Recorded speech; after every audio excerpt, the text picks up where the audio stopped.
Alright, so this week I'm going to be talking about stellar classification, but before I can do that, I briefly need to discuss blackbody radiation. This is something I discussed in class during the test review day, but I did not make a video for that, so I'll be discussing it now, because it's pretty important. So what is blackbody radiation? Well, blackbody radiation comes from the term black body. And black bodies are a hypothetical kind of object which does not reflect any light that hits it. It absorbs all the light that hits it, and it also doesn't let any light pass through it. And due to certain properties of the way like atoms interact with each other in objects, it can be determined that black bodies would emit light constantly with a certain spectra. And that's what blackbody radiation is.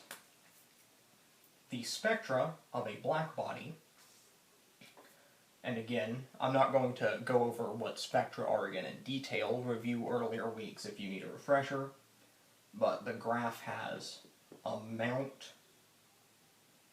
of light on the y-axis and wavelength of light, or color,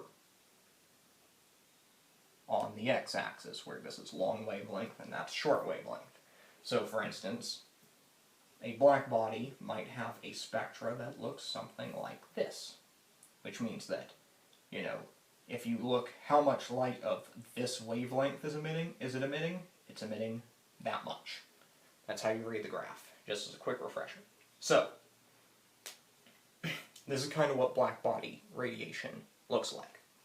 Now, black bodies, as I described them, do not actually exist. There aren't any real black bodies in the universe. But there are a lot of things which are close to being black bodies. Stars are a pretty good approximation of black bodies. So are planets, so are humans, you know, and most life forms are pretty good approximations of black bodies. So a star will have a black body, will emit a spectrum of light that is not exactly like a black body spectrum, but is close enough that it's still useful to think of it like a black body. It's a good approximation. The black body spectrum is a good approximation of what the star does. Now the black body spectrum, the shape of it, is determined by one thing: temperature. Blackbody radiation happens because of the temperature of the object, and so the temperature of the object is the only thing that determines the shape of the blackbody curve. Here's how temperature affects it. So let's say that this is the blackbody curve of one object. We'll say it's of a medium temperature. A blackbody curve of an object with a higher temperature might look something like this. Its key features are that, see, each blackbody curve has a peak. It peaks in one place, right? Blackbody curves never have more than one peak. Peaks in one place. A hotter blackbody radiator will peak at a shorter wavelength and will also have a taller peak. It will be emitting more light at the peak. On the other hand, a cooler, a less hot blackbody radiator might have a curve that looks something like this. Maybe a little more like that. I'll adjust it a little bit.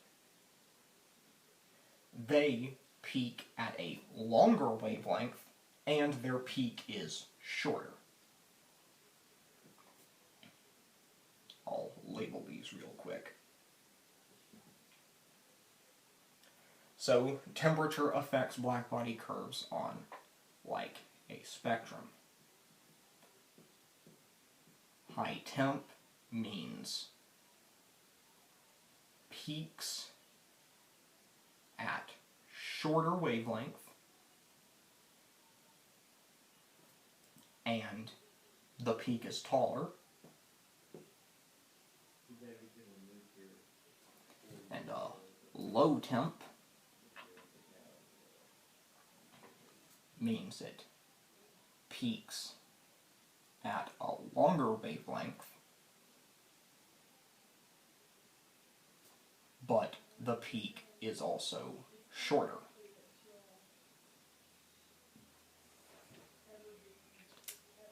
So this is important for the upcoming lecture. Some examples of blackbody radiation that you might be familiar with. Blackbody radiation is the way that night vision goggles work. Humans, at the temperature we're at, our blackbody spectrum peaks in the infrared. So we're actually constantly shining a significant amount of light. It's just infrared light that we can't see.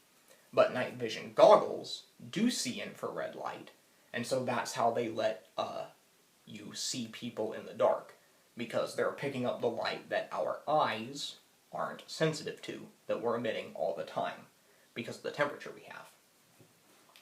On the other hand, another example, you may have seen, if you've ever seen like a blacksmith making a sword or a hammer or something in a forge, and you see when the metal gets really hot so the blacksmith can work it, it starts glowing. The reason the metal starts glowing when it gets hot is blackbody radiation. When the metal's at a normal temperature, a temperature more similar to our body temperature, it's just emitting in the infrared, right, like us. But when it gets hot enough, its peak moves to a shorter wavelength. Visible light is the shortest wavelength after infrared light. So when its peak moves into the visible, we now have the ability to see the light that it's shining as a blackbody. So that's why hot metal glows. Those are just a couple of examples of blackbody radiation. So, I think that about covers blackbody radiation. In the next video, I'll be talking about stellar classification.